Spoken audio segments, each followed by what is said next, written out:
సంవత్సరంలో 24 ఏకాదశులు ఉంటే ఒక ముక్కోటి ఏకాదశికి ఎందుకు అంత ప్రాధాన్యత అంటే ఆ దేవదేవుడు మహావిష్ణువు వైకుంఠం నుంచి ప్రజలకు అటు ముక్కోటి దేవతలకు ఆయన ఉత్తర ద్వారం నుంచి దర్శనం ఇస్తాడని ఈ ముక్కోటి ఏకాదశికు అంత ప్రాధాన్యత ఉంది. అలాగే విష్ణు భగవానుడు వైకుంఠం నుంచి గరుడ వాహనం ద్వారా ముక్కోటి దేవతలతో కలిసి భూమి మీదకు వచ్చి ఇక్కడ ప్రజలకు దర్శన భాగ్యం కలిగిస్తాడని కూడా ప్రాచుర్యంలో ఉంది.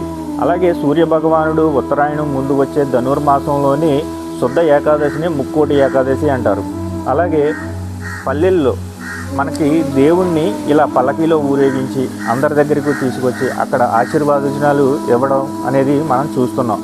ఇలాంటి సాంప్రదాయాలు మనం రోజు రోజుకు కనుమరుగవుతున్నాయని చెప్పవచ్చును. ఇలాంటి సాంప్రదాయాలు కనుమరుగు కాకుండా మనం అందరం మళ్ళీ పల్లెలకు వచ్చి ఇలాంటి ఆనందకరమైన పండుగలు ఎన్నో జరుపుకోవాలని నేను మనస్ఫూర్తిగా కోరుకుంటున్నాను.